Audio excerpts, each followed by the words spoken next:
àwọn agbébọn ṣekú pa ọba aládé kan pẹ̀lú nǹkan tó wúwo lẹ́yìn tí ọta ìbọn wọlé sí lára londo. Ó mà ṣe o, obìnrin ọmọ Nàìjíríà kan pàdé ikú òjijì lẹ́yìn tó dé sílùú ọba UK fún ayẹyẹ ìkẹ́kọ̀ọ́jáde ọmọkùnrin rẹ̀. Àlàyé ọ̀rọ̀ rèé o lórí ohun tó ṣekú pa awakùsà tó lé lọ́gbọ̀n lẹ́nu iṣẹ́. Ẹ foríjì mí bí mo bá ti dẹ́ṣẹ̀. Ààrẹ Tinubu tọrọ àforíjì lọ́wọ́ àwọn ọmọ Nàìjíríà. Irọ́ ni o, òfégè ìròyìn nìròyìn tó sọ pé ọlọ́pàá ti fọwọ́ òfin mú ọ̀dọ́bìnrin tó ní ọkùnrin kan fipá bóun lò pọ̀. Iléeṣẹ́ ọlọ́pàá náwó gan afurasí ẹni ọdún 52 52 years fẹ̀sùn ìjínigbé ìṣekúpààyàn nípínlẹ̀ Anambra. El-Rufai ti ganu sáhàmọ́ àjọ ICPC báyìí o lẹ́yìn tó kúrò látìmọ́lé àjọ EFCC. Olórí Olúwaṣìndáráyọ̀ nínú ayé tèmi ni oníròyìn yín. Ẹ gbọ́ àtúpalẹ̀ àwọn ìròyìn náà lẹ́kùnrẹ́rẹ́. Ẹ káàbọ̀ sí ìkànnì Drive TV. Fún ìgbà àkọ́kọ́ ẹ gbìyànjú láti like, share, subscribe kẹ́ ẹ lè máa gbádùn wa lóòrèkóòrè. Ó dójú ẹ̀, àwọn agbébọn ṣekú pa ọba aládé kan pẹ̀lú nǹkan tó wúwo lẹ́yìn tí ọta ìbọn wọlé sí lára londo. Ọba ìlú Àgámọ̀ níjọba ìbílẹ̀ Àkúrẹ́ North nípínlẹ̀ Ondo, ọba Kẹ́hìndé Fálọ́dún ti jẹ́ ṣíṣekú pa nípasẹ̀ àwọn afurasí agbébọn. Gẹ́gẹ́ bí ìròyìn tó tẹ̀ wá lọ́wọ́, orí adé ọrùn ìlẹ̀kẹ̀ náà ló jẹ́ ṣíṣekú pa nírọ̀lẹ́ ọjọ́rú Wednesday nígbà tó kọ̀ jálẹ̀ tó fẹ́ dènà ìgbìyànjú àwọn agbébọn láti jí gbé sálọ. Ẹnìkan nílùú náà sọ wípé ó tó àwọn adìyàmọ́ra agbébọn 10 tó ṣe bẹ́ẹ̀ ṣèkọlù sáàfin ọba náà tí wọ́n sì gbìyànjú láti jí ọba náà ṣùgbọ́n ó kọ̀ jálẹ̀ kó gbà kí wọ́n jí òun gbé sálọ. Gẹ́gẹ́ bí ẹni náà ṣe wí, nígbà tí àwọn aṣèkọlù náà yìnbọn fún un láìmọye ìgbà tí ọta ìbọn kò sì wọlé sí lára, ńṣe ni wọ́n fọ́ nǹkan ńlá jọ̀ràn mọ́ lórí tó sì yọrí sí ikú òjijì fún un. Ẹni tó ń fìdí ìṣẹ̀lẹ̀ náà múlẹ̀ fáwọn akọ̀ròyìn nínú àtẹ̀jáde kan tó jẹ́ gbígbé jáde síta lọ́jọ́bọ̀ Thursday, alukoro iléeṣẹ́ ọlọ́pàá ìpínlẹ̀ náà ọ̀gbẹ́ni Àbáyọ̀mí Jímọ̀ sọ wípé ìwádìí ìfimúfínlẹ̀ ti bẹ̀rẹ̀ lórí ìṣẹ̀lẹ̀ náà. Gẹ́gẹ́ bó ṣe wí, ìgbìyànjú náà ń lọ lọ́wọ́ láti tọpinpin àwọn afurasí náà àti láti fi ìgbóró òfin gbé àwọn afurasí tó na pàpàbùrà náà. Olùfarakásá náà ni wọ́n padà ṣàwárí pẹ̀lú ọgbẹ́ ọta ìbọn. Níbẹ̀ náà ni wọ́n ti fìdí ikú rẹ̀ múlẹ̀. Gbàrà tí wọ́n ta iléeṣẹ́ ọlọ́pàá lólobó ní àgọ́ ọlọ́pàá DPO pẹ̀lú àwọn ikọ̀ agbófinró láti ẹ̀ka iléeṣẹ́ ọlọ́pàá darí ikọ̀ agbófinró pẹ̀lú àwọn ẹ̀ṣọ́ aláàbò ìbílẹ̀ lọ agbègbè ibi tí ìṣẹ̀lẹ̀ náà ti wáyé. Ikọ̀ elétò ààbò atúlùṣe, àwọn ọlọ́dẹ ìbílẹ̀ àtàwọn ikọ̀ àmọ̀tẹ́kùn náà ṣèrànwọ́ nípa gbígbọn inú igbó yẹbẹyẹbẹ àti àwọn agbègbè lójúnà láti nawọ́ gan àwọn àṣeláàbí náà. Gbogbo agbègbè ibẹ̀ ní àwọn ikọ̀ elétò ààbò ti mójútó lójúnà láti dáàbò bo àwọn olùgbé ìlú àti láti dènà ìrúkèrúdò, wàhálà, rògbòdìyàn tó tún lè fẹ́ ṣẹlẹ̀. Ó fi dá àwọn ará ìlú lójú pé àwọn kò ní í figbá kan bọ̀kan nínú nípa fífojú àwọn àṣeláàbí náà winá òfin.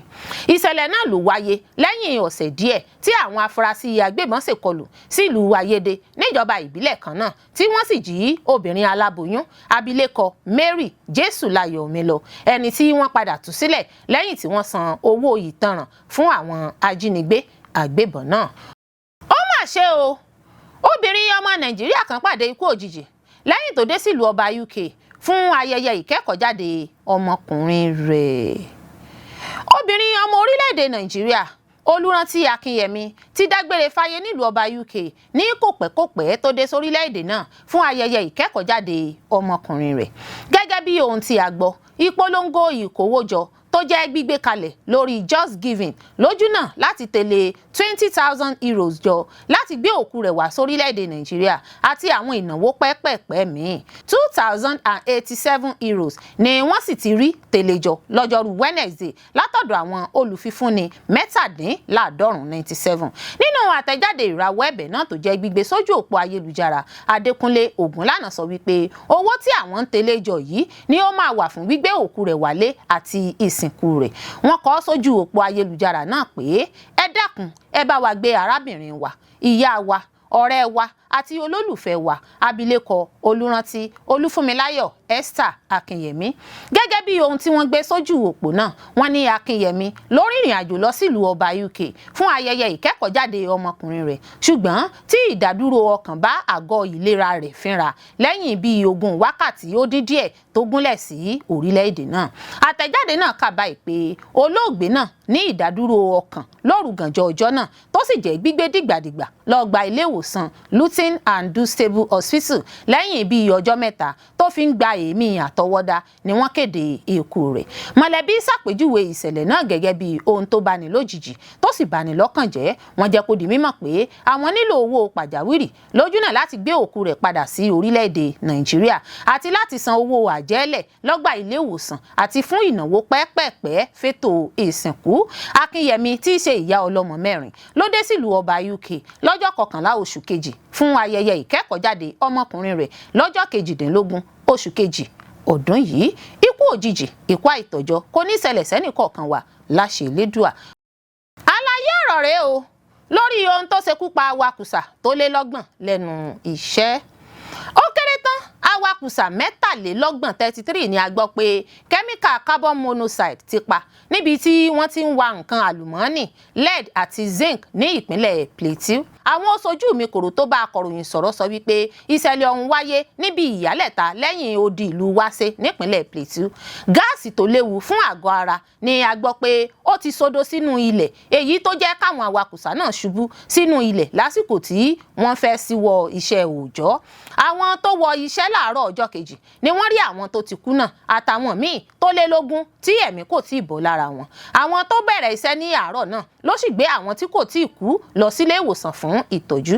Ẹ̀wẹ̀, àwọn ẹ̀ṣọ́ elétò ààbò ti ta okùn yíká ibi ìwakùsà náà tó tó 200 kìlómítà sí ìlú Jos tí í ṣe olú ìlú ìpínlẹ̀ Plateau. Ìwádìí sì ti bẹ̀rẹ̀ lórí nǹkan tó ṣokùnfà bí kẹ́míkà náà ṣe jò sínú ilẹ̀ tó fi padà ṣàkóbá fáwọn òṣìṣẹ́ awakùsà náà. Gẹ́gẹ́ bí àtúnṣe gbọ́ ni pé ìjọba ìpínlẹ̀ náà kò tí ì ṣàbẹ̀wò síbi tí ìṣẹ̀lẹ̀ náà ti wáyé. Bákan náà, agbègbè náà tí ìṣẹ̀lẹ̀ yìí ti ṣẹlẹ̀ wà lára àwọn agbègbè táwọn jàǹdùkú agbébọn ti ń ṣọṣẹ́ fún ọ̀pọ̀lọpọ̀ ọdún sẹ́yìn ní ìpínlẹ̀ Plateau.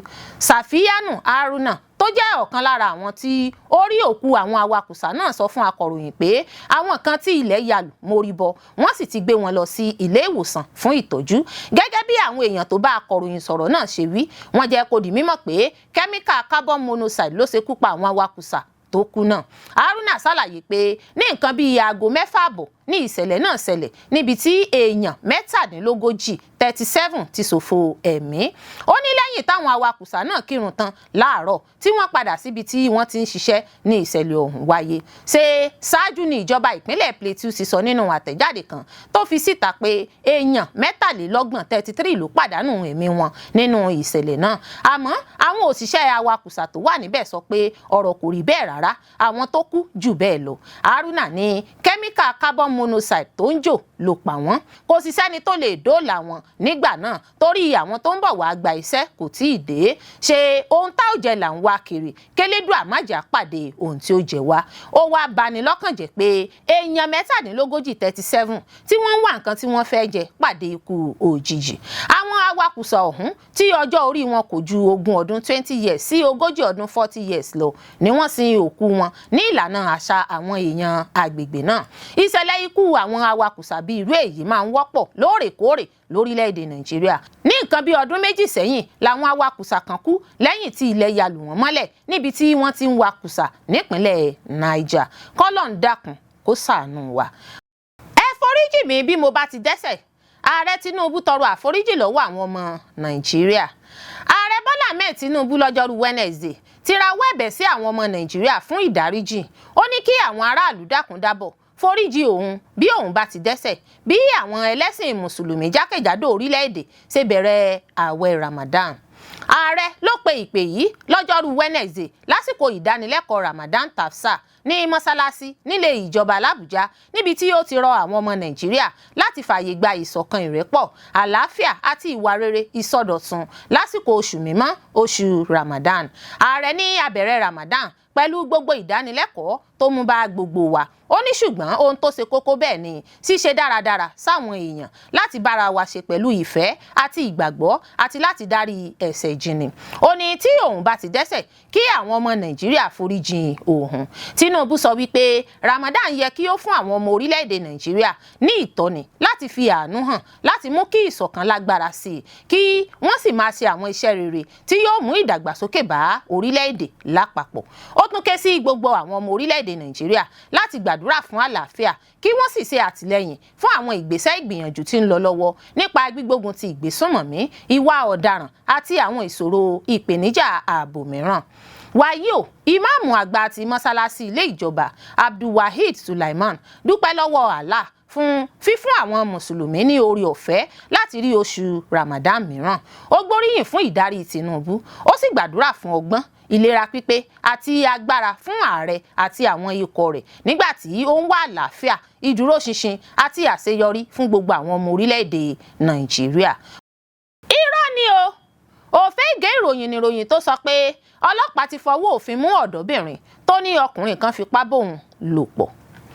Alukoro iléeṣẹ́ ọlọ́pàá ìpínlẹ̀ Ògùn DSP Olúṣèyí Babáṣèyí ti sọ pé irọ́ tó jìnnà sí òótọ́ ní ìròyìn kan tó sọ pé iléeṣẹ́ ọlọ́pàá ti fọwọ́ òfin mú ọ̀dọ́bìnrin tó mú ẹjọ́ lọ sọ́dọ̀ àwọn ọlọ́pàá pé ọkùnrin kan fipá bóun lò pọ̀.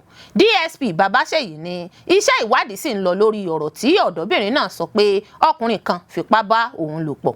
Iléeṣẹ́ ọlọ́pàá kò mú ọmọbìnrin náà, òun ló mú ẹjọ́ wá sí àgọ́ ọlọ́pàá. Iléeṣẹ́ ọlọ́pàá sì ń bá iṣẹ́ ìwádìí lọ lórí ọ̀rọ̀ náà. Wọ́n jẹ́ kó di mímọ̀ pé ìròyìn òfégè làwọn èèyàn ń gbé káàkiri lórí ìtàkùn ayélujára wípé ọlọ́pàá ti mú obìnrin náà. Ìwádìí sì ti ń lọ lọ́wọ́ lórí ọ̀rọ̀ náà. A ó sì fi àbọ̀ ìwádìí wa tó aráàlú létí tí a bá ti parí. DSP Babáṣèyí ló sọ bẹ́ẹ̀. Ní ìtẹ̀síwájú ọ̀rọ̀ rẹ̀, DSP Babáṣèyí sọ pé lọ́jọ́rú Wednesday ọjọ́ 18 oṣù yìí ni Mirabel mú ẹjọ́ náà wá sí àgọ́ ọlọ́pàá tó wà ní Ìbàfò.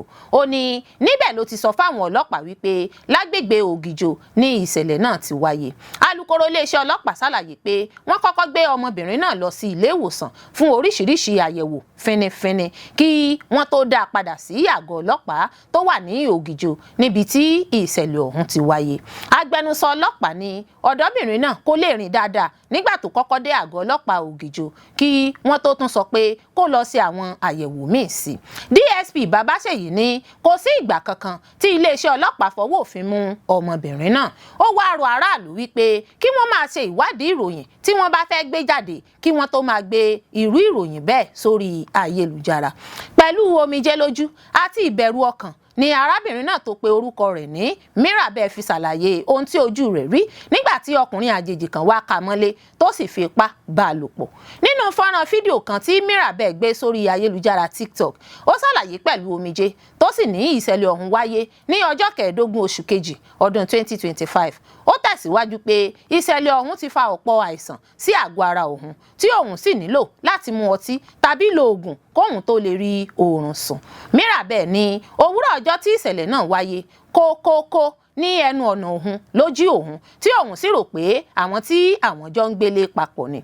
Ó ní ohun ìyàlẹ́nu ló jẹ́ nígbà tí òun rí pé àjòjì ni èèyàn náà tó sì fi tipátipá já ilẹ̀kùn wọ yàrá òun. Ó ní òun dákú nígbà tí arákùnrin náà ti òun ṣubú tó sì jẹ́ pé nígbà tó padà lajú ọkùnrin náà ti múra láti fipá bá òun lò pọ̀.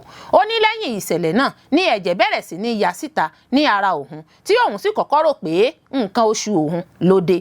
Lẹ́yìn ìṣẹ̀lẹ̀ yìí ní ọ̀dọ́bìnrin náà ní òun gba àtẹ̀jíṣẹ́ kan láti orí òpó ayélujára Instagram pẹ̀lú orúkọ kan tó ń jẹ́ Pristine yìí ló ní ó jẹ́wọ́ pé òun lòun fipá bá òun lò pọ̀ nítorí òun ti ń gbìyànjú láti bẹ̀ẹ́ fún fífẹ́ ní ọ̀pọ̀ ìgbà ṣùgbọ́n tó kọ̀ jálẹ̀. Èyí ló ṣokùnfà ìgbésẹ̀ náà tó ń gbé. Afurasí náà ni Mirabel tún sọ pé ó sọ̀rọ̀ pẹ̀lú ìgboyà pé òun wá láti ìdílé olówó tí òun sì lè dábàrú ìwádìí iléeṣẹ́ ọlọ́pàá. Mirabel tún gbé fọ́nrán míì síta níbi tó ti ṣàlàyé pé òun gbìyànjú láti gba ẹ̀mí ara òun pẹ̀lú májèlé. Ó ní ọ̀rẹ́ òun kan ló dóòlà ẹ̀mí òun tó sì gbé òun lọ sí ilé ìwòsàn. Fọ́nrán fídíò yìí ló ti lọ káàkiri ojú òpó ayélujára tí ọ̀pọ̀ rẹ̀ sì ti kan àwọn iléeṣẹ́ ọlọ́pàá lára tí wọ́n sì ti bẹ̀rẹ̀ ìwádìí lórí rẹ̀. iléeṣẹ́ ọlọ́pàá náwó gan afurasí ẹni ọdún 52 52 years fẹ̀sùn ìjínigbé ìṣekúpààyàn nípínlẹ̀ Anambra. iléeṣẹ́ ọlọ́pàá náwó gan afurasí Ndibe Onyenwe ẹni ọdún 52 52 years fẹ̀sùn ìdìtẹ̀ ìgbìmọ̀pọ̀ ìgbésẹ̀ jíjí èèyàn gbé ṣíṣe àwọn èèyàn léṣe ṣíṣekúpa àwọn èèyàn ní Urum níjọba ìbílẹ̀ àríwá Ọ̀kà nípínlẹ̀ náà. nínú àtẹ̀jáde kan tó jẹ́ gbígbé jáde síta lọ́jọ́bọ̀ Thursday, agbẹnusọ iléeṣẹ́ ọlọ́pàá ìpínlẹ̀ náà SP Tochukwu Ikenga sọ wípé ikọ̀ ológun ẹ̀ka 302 Artillery Regiment Onitsha ló fa àwọn afurasí náà lé ọwọ́ àwọn lọ́jọ́ 5 oṣù kejì. Ikenga sọ wípé afurasí náà ló dìtẹ̀ gbìmọ̀pọ̀ pẹ̀lú ẹnìkan tórúkọ rẹ̀ ń jẹ́ Felix Godwin àti ẹlòmíràn tóun náà ti na pápábora láti ṣagbátẹrù àwọn adìyàmọ́ra agbébọn fún ìkọlù láabi lójú ọ̀nà kan ní Urum dojúkọ àwọn olùgbé ìlú agbègbè náà. gẹ́gẹ́ bó ṣe wí, lásìkò ìkọlù náà èèyàn 6 ló ṣe bẹ́ẹ̀ fara gbọgbẹ́ ọta ìbọn yánnayànna. lásìkò ìfọ̀rọ̀wánilẹ́nuwò náà, Ndibe Jude Onyenwe jẹ́wọ́ pé Felix Godwin san $500,000 náírà 500,000 naira nípasẹ̀ lílo akoto òṣùwọ̀n Access Bank lójúnà láti gba àwọn agbébọn 4 láti ìjọba ìbílẹ̀ Ayamelon pẹ̀lú Emeka láti ìlú Urum ẹni tó léwájú ìkọlù náà. bákan náà ló tún ní Felix darí òun pẹ̀lú 350,000 láti ra pákẹ́ẹ̀tì ọta ìbọn 4 tó jẹ́ lílò fún ìkọlù náà. afurasí náà sì wà lábẹ́ ìtẹ̀síwájú ìfọ̀rọ̀wánilẹ́nuwò bí ìwádìí ìfimúfínlẹ̀ ṣe ń tẹ̀síwájú. wàyí o, iléeṣẹ́ ọlọ́pàá ti tẹpá mọ́ ìgbìyànjú wọn lójúnà láti fi gbòòrò òfin gbé àwọn afurasí tó na pápábora. ó fi dá àwọn aráàlú lójú pé bí ó bá ṣe ń lọ àwọn ò máa gbé jáde síta. ó fi kún pé iléeṣẹ́ ọlọ́pàá kò ṣàì tẹnumọ́ ìfarajìn rẹ̀ láti rí i dájú pé kò sí wàhálà rògbòdìyàn àti láti rí i dájú pé ìdájọ́ òdodo farahàn. El-Rufai ti ganu sáàmọ́ àjọ ICPC báyìí o lẹ́yìn tó kúrò látìmọ́lé àjọ EFCC. gómìnà ìpínlẹ̀ Kaduna tẹ́lẹ̀ Malam Nasir El-Rufai ti dèrò àhámọ́ àjọ ICPC lẹ́yìn tó kúrò ní àtìmọ́lé àjọ EFCC tó ń gbógun ti ìwà àjẹbánu lọ́jọ́rú Wednesday ọjọ́ 18 oṣù kejì yìí. ṣáájú ni ìròyìn kan jáde wípé àjọ ọ̀tẹlẹ̀múyẹ́ DSS ti nawọ́ gan El-Rufai lẹ́yìn tó kúrò ní àhámọ́ EFCC tán. àjọ DSS fẹ̀sùn ìwà ọ̀daràn kan gómìnà ìpínlẹ̀ Kaduna tẹ́lẹ̀ lórí wípé ó tọwọ́ bọ fóònù olùdámọ̀ràn ààrẹ lórí ètò ààbò Nuhu Ribadu lọ́nà àìtọ́. nígbà tó yá ní àjọ ICPC kéde wípé El-Rufai ti wà ní àhámọ́ àwọn. ọ̀gbẹ́ni J. Oko Ode tó jẹ́ alukoro àjọ ICPC sọ pé lálẹ́ ọjọ́rú ni El-Rufai dé àhámọ́ àjọ náà. Ode ní àjọ ICPC ti bẹ̀rẹ̀ iṣẹ́ ìwádìí lórí El-Rufai àmọ́ kò ṣàlàyé nǹkan tí ìwádìí náà dá lé lórí. ọjọ́bọ̀ Thursday ọ̀sẹ̀ tó kọjá ní èdè àìyedè bẹ́ sílẹ̀ ní pápákọ̀ òfurufú Nnamdi Azikiwe l'Abuja nígbà tí àwọn òṣìṣẹ́ elétò ààbò fẹ́ fọwọ́ òfin mú El-Rufai. lẹ́yìn náà ni gómìnà ìpínlẹ̀ Kaduna tẹ́lẹ̀ sọ nínú ìfọ̀rọ̀wánilẹ́nuwò kan tó ṣe lórí tẹlifíṣàn Arise wípé Ribadu ló ní kí àjọ DSS mú òun ní pápákọ̀ òfurufú l'Abuja. nígbà tí atọ́kùn ètò náà béèrè lọ́wọ́ rẹ̀ wípé báwo ló ṣe mọ̀ ni ó dáhùn pé ẹnìkan ló gbọ́ ọ̀rọ̀ náà nígbà tí Ribadu pàṣẹ bẹ́ẹ̀. ọ̀rọ̀ yìí gan ló jẹ́ kí àjọ DSS fẹ̀sùn ìwà ọ̀daràn oníkókó 3 kan El-Rufai tí wọ́n sì gbé lọ sí ilé ẹjọ́ gíga àpapọ̀ nílùú Àbújá. àjọ ọ̀tẹlẹ̀múyẹ́ DSS ní El-Rufai ti rú òfin tó de lílo ìtàkùn ayélujára ọdún 2024 àti òfin ìbáraẹnisọ̀rọ̀ ọdún 2003. olórí Olúwaṣìndára-Ayọ̀ nínú ayé tèmi ni oníròyìn yín. ẹ ṣé púpọ̀ fún gbígbọ́ àti wíwò tí ẹ ń wò wá. ojú tí ẹ fi ń wò wá kò ní fọ́, etí tí ẹ fi ń gbọ́ wá kò ní di. láṣẹ Elédùà yóò sì dára fún yín.